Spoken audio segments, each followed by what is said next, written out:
Quand vous êtes arrivé, refaisons justement l'histoire, il y a 10 ans, à présenter le 12-45 et le 19-45, on vous regardait un petit peu de haut. Finalement, les présentateurs des JT de la concurrence, TF1 France 2, présentent désormais, comme vous, leurs journaux debout. Quoi d'autre avez-vous été les premiers à apporter ?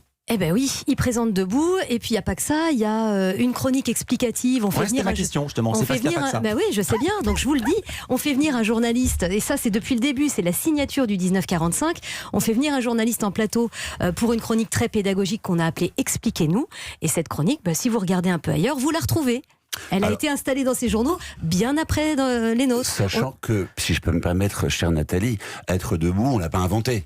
Regardez les journaux d'Henri Sagnier, il y a déjà bien longtemps, et même d'Yves Mourouzi à l'époque, ils étaient déjà debout. Si je puis me permettre, Xavier, Yves Mourouzi, il ne présentait pas l'intégralité de son journal debout. Henri Sagnier plus. Non mais je veux dire par là que c'est pas grave tout ça. Nous, on a remis un truc au goût du jour. Aujourd'hui, les autres, voilà, on s'inspire les uns les autres. C'est de bonne guerre, faut rester quand même. Attendez. Humble. Non mais évidemment, on peut rester humble en disant que ça c'est des signatures qu'on a essayé d'installer il y a 10 ans. Vous êtes en train de nous refaire scène de ménage. Moi j'avais plein de questions.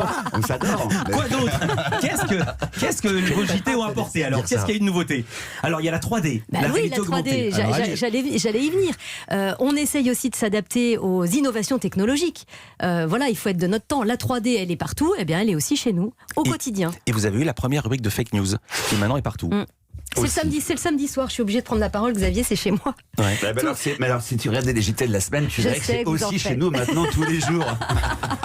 Scène de ménage, le bienvenue collector du couple de l'année. Et alors, attendez, il y a un truc que j'ai lu, mais je suis pas tombé dessus, je l'ai pas encore vu.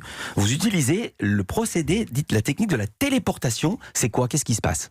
Alors ça, c'est plutôt pour le foot, mais la téléportation, moi... C'est dans votre dossier de presse. Oui, moi, je l'ai pas vu dans vos JT.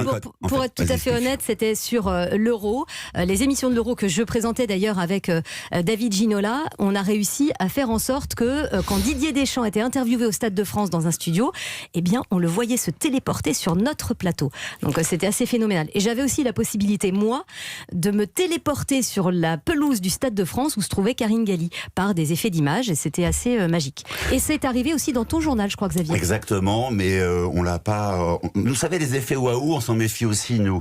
C'est-à-dire que cette innovation-là a eu un prix, notamment à Amsterdam, ça marche bien pour le foot. Après, la priorité chez nous, c'est quand même l'info et le confort des gens qui nous regardent. Vous pouvez pas le faire sur un ouragan. Non, mais on n'a pas envie de jouer avec la technologie. Ce qui est intéressant dans tout ça, vraiment le mot-clé qui fait qu'aujourd'hui, ça marche et que les gens sont de plus en plus nombreux à nous suivre, c'est la pédagogie et la proximité.